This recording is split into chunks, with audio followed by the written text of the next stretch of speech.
بسم الله الرحمن الرحيم الحمد لله رب العالمين والصلاة والسلام على سيد المرسلين وعلى آله وأصحابه أجمعين ومن تبعهم بإحسان ودعا بدعوتهم إلى يوم الدين وبارك وسلم تسليما كثيرا كثيرا أما بعد قال الله تعالى في محكم كتابه أعوذ بالله من الشيطان الرجيم بسم الله الرحمن الرحيم كل نفس ذائقة الموت وإنما توفون أجوركم يوم القيامة فمن زحزح عن النار وأدخل الجنة فقد فاز وما الحياة الدنيا إلا متاع الغرور صدق اللہ العظیم۔ میرے محترم بزرگوں، عزیزوں اور دوستوں، موت ایک اٹل حقیقت ہے۔ دنیا کے اندر جتنی بھی جاندار متنفس آئے ہیں اور اللہ نے ان کو بھیجا ہے، ان تماموں کو ایک نہ ایک دن موت کے گھاٹ اترنا ہے، اور اللہ رب العزت موت کا فیصلہ اس کے حق میں فرما دیں گے، اس لیے کہ اللہ نے خود فرمایا کل من علیہا فان ویبقى وجہ ربک ذو الجلال والاکرام۔ اللہ رب العزت کی ذات اور اللہ رب العزت کی شان یہ ہے کہ ہمیشہ باقی رہنے والی، اس کے لیے کوئی زوال نہیں ہے، اس کے لیے کبھی ختم نہیں ہونا ہے، اس کے لیے کوئی فنا نہیں ہے۔ اس کے علاوہ دنیا کے اندر جتنی بھی چیزیں ہیں سب کے سب فنا ہونے والی، سب کے سب ختم ہونے والی ہے۔ اور دنیا کے اندر بہت سے لوگ آئے اور چلے بھی گئے۔ کچھ لوگوں نے اللہ کا انکار کیا، کسی نے اللہ کے وجود کا انکار کیا کہ اللہ موجود ہی نہیں ہے، دنیا اپنے طور سے چل رہی ہے اور جس کا وقت آئے گا ختم ہو جائے گی، اپنے سے شروع ہوئی ہے اپنے سے ختم ہوگی۔ ایسے کہنے والے دہریہ قسم کے لوگ بھی اس زمین پر آئے چلے گئے، لیکن انکار کرنے والے، نبیوں کا انکار کرنے والے، کتابوں کا انکار کرنے والے سب آج بھی موجود ہیں۔ یہ موت کا انکار کرنے والا آج تک دنیا میں پیدا نہیں ہوا۔ کیوں؟ اس لیے کہ روزانہ وہ دیکھتا ہے اپنی آنکھوں سے کتنے نوجوان چلے جا رہے ہیں، کتنے مضبوط سے مضبوط تر انسان جس کے قواں بہت مضبوط ہیں، طاقتور ہیں اور بڑے اچھے پہلوان ہیں، اس قسم کے لوگ بھی چلے جاتے ہیں۔ موت کے لیے نہ کوئی بیماری چاہیے، نہ بڑھاپا چاہیے اور نہ کوئی حادثہ چاہیے۔ موت تو اٹل ہے، آنا ہے، کبھی جو آنے والی چیز ہے وہ آ کر رہے گی۔ لیکن مسئلہ میرا اور آپ کا یہ ہے کہ ہم کو یہ سوچنا چاہیے ہم نے اس موت کی کتنی تیاری کر رکھی ہے، موت کے لیے ہم نے کیا تیاری کر رکھی ہے۔ جب انسان موت سے غافل ہو جاتا ہے تو پھر دنیا اس پر حاوی ہو جاتی ہے اور دنیا کی چیزیں اس کو غفلت میں ڈال دیتی ہیں۔ اللہ کے رسول علیہ الصلوۃ والسلام نے بار بار اپنے صحابہ سے ارشاد فرمایا تھا اذکروا حازم اللذات، اذکروا حازم اللذات، ان لذتوں کو ختم کرنے والی چیز کو بار بار یاد کرو۔ لذتوں کو ختم کرنے والی چیز کون ہے؟ حازم اللذات موت ہے۔ حازم اللذات انسان کی اجل ہے، انسان کی مدت ہے، انسان کی موت ہے۔ یہ جب آ جاتی ہے نہ پھر اس کے لیے ایک گھڑی آگے ہے یا ایک گھڑی پیچھے ہے۔ کوئی بھی موت کا جب کسی کو آ جاتا ہے ہم لوگ کہتے ہیں بڑا ہی اچھا تھا، تندرست تھا، کوئی بیمار نہیں تھی، اچانک موت آ گئی۔ نہیں، اچانک موت نہیں آتی ہے، بلکہ اس کے لیے وقت طے ہو چکا ہوتا ہے، اور ہم کو اس کا بارہا تجربہ ہے۔ ہم بیرونی ملک میں جاتے ہیں، کسی کمپنی میں ہم لوگ کام کرتے ہیں، تو جب کہیں اپنے ملک میں آتے ہیں تو جانے کا واپسی کا جو ٹکٹ بنا کے آتے ہیں، تو اللہ نے جب اس انسان کو دنیا میں بھیجا تو واپسی کا ٹکٹ بنا کر بھیجا ہے۔ یہ الگ بات ہے کہ ہم کو اس کا علم نہیں ہے، ہم کو اس کی معلومات نہیں ہے۔ یہ اللہ کے نبی حضرت محمد صلی اللہ علیہ وسلم کو پتہ نہیں تھا کہ اپنی موت کا وقت کب آئے گا۔ تو میرے بزرگوں اور بھائیوں، یہ دنیا فانی ہے، دنیا ختم ہونے والی چیز ہے، حقیقت میں باقی رہنے والی چیز اللہ کی ذات ہے۔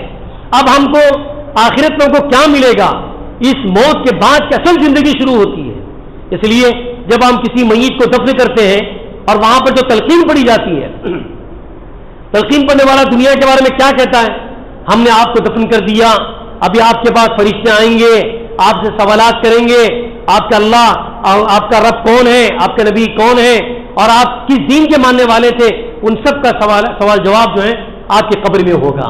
اس کے بعد ہم اس کو تلقین یہ کرتے ہیں۔ اصل میں تلقین وہ میت کے لیے نہیں ہوتی ہے، وہ تلقین اصل میں جو لوگ دفن کرنے کے لیے گئے ہیں ان کے دل ابھی نرم پڑے ہوئے ہیں، انہوں نے اپنے آنکھوں سے دیکھا اپنے ایک بھائی کو ہم نے دفن کر دیا اور مٹی کے حوالے کر دیا، ان کے اوپر بھی منو مٹی ڈالا ہے، اب ان کے پاس فرشتے آئیں گے. تو مطلب یہ ہے کہ ہم کو بھی تیار رہنا ہے، ہم کو بھی اس طرح سے قبر میں ڈالا جائے گا، اور تلقین کرنے والا تلقین کرے گا، پوچھنے والے فرشتے آئیں گے، ہم سے سوالات کریں گے. اگر ہم نے اس دنیا کے اندر اسی دین پر ہم نے قائم رہ کر اور اسی دین کو مان کر ہم چلے اور اللہ کی اطاعت کی، اللہ کے رسول کی اطاعت کی، اللہ کو پہچانا، اللہ کے نبی کو پہچانا، تو یقین مانیے کہ وہاں کے جو سوالات ہوں گے بالکل آسان ہوں گے، بالکل سہل ہوں گے. سوالات جیسے فرشتہ پوچھے گا اسی طرح سے ہم جواب دیں گے. اس کے لیے ہم یہ کہتے ہیں کہ یہ جو قبر ہے، قبر دنیا کی منزلوں میں آخری منزل ہے. اب دنیا کی جتنی منزلیں تھیں وہ منزلیں ختم ہوئی ہیں، اب آپ کو قبر کے حوالے کیا جاتا ہے. اور ہم اس سے یہ بھی کہتے ہیں آخرت کی منزلوں میں پہلی منزل ہے جس کو برزخ کہا گیا. برزخ کے معنی یہ قبر اور قیامت سے، موت کے بعد سے لے کر قیامت تک کی جو زندگی ہوگی اس کو برزخ کی زندگی کہتے ہیں. اس کا کہیں پر بھی ہو، چاہے قبر میں ہو، چاہے پانی میں اس کو دفن کر دیا گیا ہو، چاہے اس کو جلا دیا گیا ہو، کسی میں کر دیا گیا ہو، اس کو برزخ کی زندگی کہتے ہیں. یہ ہماری نادانی ہے کہ لوگ سمجھتے ہیں کہ ہم نے جسم کو جلا دیا اس کا وجود ختم ہو گیا. نہیں، اللہ رب العزت نے قرآن مجید میں بار بار ارشاد فرمایا یہ ہڈیاں جب گل کر بالکل مٹی سے مٹی مل جائے گی اور اس کا یہ راگ بن جائے گی اور اس کا وجود ختم ہو جائے گا. اللہ کی ذات ایسی ہے کہ کل سے اللہ تعالیٰ اس کو وجود بخشیں گے. دوبارہ اس سے ایک سور پھونکا جائے گا. جتنے لوگ چاہے قبروں میں ہوں، چاہے پانی میں ان کو پانی میں ان کو ڈبو دیا گیا ہو، آگ میں ان کو جلا دیا گیا ہو یا مٹی کے ان کو حوالے کر دیا گیا ہو، سب لوگ اٹھ کر کھڑے ہو جائیں گے. کیا مشرک، کیا یہودی، کیا نصارہ، کیا مسلمان، سب جتنے لوگوں پر موت طاری ہو گئی تھی ایک سور کے پھونکنے پر اللہ کے حکم سے سب اٹھ کر کھڑے ہو جائیں گے. میرے بزرگوں اور بھائیوں، اللہ رب العزت نے قرآن پاک کا اگر ہم مطالعہ کریں گے، پورے قرآن پاک میں 30 پارے ہیں، تقریباً 11 پارے اگر اس کو الگ الگ کر دیا جائے تو 11 پارے 1/3 جو ہے وہ آخرت یعنی موت کے بعد کی زندگی کے بارے میں اللہ نے بیان کیا ہے. موت کی زندگی کے بعد مرنے کے بعد جو حالات آئیں گے اس کے 11 پاروں کے اندر اللہ رب العزت کی تشریحات بیان کی ہیں. برزخ کیا ہوگا، محشر کا میدان کیا ہوگا، جنت اور جہنم کیا ہوگا، وہاں پر کیسے ہم سے نپٹا جائے گا، فرشتوں کا کیا معاملہ ہوگا، ان سب معاملات کو، قیامت کیا ہوگی اور کس طرح کے حالات آئیں گے. تقریباً 11 پاروں کے اندر اللہ رب العزت نے موت کے بعد کا تذکرہ کیا ہے، موت کے بعد آنے والی زندگی کا تذکرہ کیا ہے. تو میرے بزرگوں اور بھائیوں، ہم کو بہت بار بار سوچنا چاہیے، سمجھنا چاہیے کتنی میتیں، کتنی میتوں کو ہم نے دفن کیا، کتنوں کے بارے میں ہم سن رہے ہیں، کتنے جان پہچان والے اور کتنے لوگ مسلمان ان کی خبریں آتی ہیں اس دنیا سے چلے گئے. ہم کو بھی چلا جانا ہے، لیکن ہمارا مسئلہ وہی ہے کہ ہم نے موت کے لیے کیا تیاری کر رکھی ہے. اللہ کے رسول علیہ الصلوۃ والسلام نے فرمایا کہ الکیس من دان نفسہ وعمل لما بعد الموت. عقل مند انسان وہ ہے جو اپنے نفس کا محاسبہ کرتا رہے. جیسے ہم کہیں پر ہم کو جانا ہے تو ہمارے پاس ٹکٹ کا پیسہ یا نہیں ہے، لگیج کا پیسہ یا نہیں ہے، ہم پہنچیں گے نہیں پہنچیں گے، اس طرح سے فکر ہوتی ہے مسافر کو. ہم بھی مسافر ہیں، ہمارا بھی سفر بہت لمبا ہے، ہم کو آخرت کے سفر پر چلا جانا ہے اور یہاں پر ہم کو اللہ نے ایک موقع دیا ہے سفر کی تیاری کرنے کا، توشہ تیار کرنے کا ایک موقع دیا ہے. تو جتنا ہمارے پاس توشہ ہوگا اتنا وہ اطمینان کے ساتھ یہاں سے چلا جائے گا. آپ مسافر کو دیکھیے، اس کے پاس اگر لگیج زیادہ ہو جائے، دینے کے لیے پیسے موجود ہیں تو اطمینان کے ساتھ چلا جاتا ہے، چلو اگر میرا کچھ پیسہ ہوگا تو میں اس کو دے دوں گا. تو میرے بزرگ اور بھائیوں، ہمارا بھی لمبا سفر ہے، ہمارے پاس توشہ بہت کم ہے، اس لیے ہم کو توشے کے لیے توشہ تیار کرنے کے اللہ رب العزت نے ایک دنیا کی زندگی عطا فرمائی ہے. تو جتنا ہم توشہ تیار کریں گے اتنی زندگی ہمارے اطمینان کے ساتھ گزرے گی. اور توشہ کیا ہے؟ سب سے پہلا اللہ کی فرما برداری، اللہ کی وحدانیت، اللہ کے رسول کو ماننا، اور پھر اللہ نے جو احکامات دیے، فرائض جو دیے اس کو ادا کیجیے. اس کو ادا کرنا میرا اور آپ کا ذمہ ہے کہ ہم نے اللہ کو مانا، اللہ کے رسول کو مانا. اب نماز کی ذمہ داری ہے. نماز دن میں 5 وقت اللہ نے فرض کی ہے، اس کو پڑھنا ہے. 1 سال میں 1 مہینے کے روزے فرض قرار دیے گئے ہیں، ان روزوں کو رکھنا ہے. اور پھر اگر اللہ نے مال دیا ہے تو پورا اس کی زکات نکالنی ہے، پوری اس کی زکات نکالنی ہے. اور زکات کے اندر ذرہ برہ کمی بیشی نہیں کرنی ہے. یہ میرا اور آپ کا حق نہیں ہے بلکہ اللہ کا حق ہے، جو غریبوں کا حق ہے. اللہ نے ہمارے ذریعے سے ان کو پہنچا رہا ہے، ان کو دینا ہماری ذمہ داری ہے. اسی طرح سے اللہ نے مال دیا ہے تو سال میں 1 مرتبہ حج کرنا یہ سب وہ چیزیں ہیں. اور انسان اللہ کے رسول علیہ السلام نے فرمایا جب انسان موت کو یاد کرتا ہے تو بہت سی غلط سی چیزوں سے وہ موت اس کو بچاتی ہے. مثلا انسان جب موت کو یاد کرے گا تو وہ سمجھے گا کہ میں جانے والا ہوں تو میرے اوپر جن لوگوں کے حقوق ہیں ان حقوق کو میں ادا کروں. اور سب سے پہلا حق بندوں کا حق ہوتا ہے, پھر اللہ کا حق ہوتا ہے. کسی سے قرض لیا ہے, کسی کو پیسے دینے ہیں یا کسی کچھ کہا گیا ہے تو معافی تلافی کر لیں, یہ بھی حقوق میں سے ہے. اور اللہ تعالیٰ اس دنیا کے اندر اگر حق معاف کر دیے گئے تو پھر اس کا بدلہ کل قیامت وہاں پر نہیں ملے گا. لیکن ہم نے کسی کو کچھ کہا ہے, کسی کا دل دکھایا ہے اور ہم نے اس کی معافی تلافی اس دنیا میں نہیں کی تو وہ انسان پہلے ہم سے قیامت کے دن محشر کے میدان مطالبہ کرے گا. اس کو ہم کو سمجھنا چاہیے. عام طور پر ہم کسی کی غیبت کرتے ہیں, کسی سے بات چیت کرتے ہیں اور کسی سے کچھ کہتے ہیں, کسی کو گالیاں دیتے ہیں, کسی کے بارے میں غلط تصور ہمارے دماغ میں آتا ہے. یہ سب وہ کام ہے جو انسانی فطرت کے مطابق ہوتا ہے. انسان کو اللہ نے اس سے پیدا کیا, ہو جاتی ہے یہ سب چیزیں.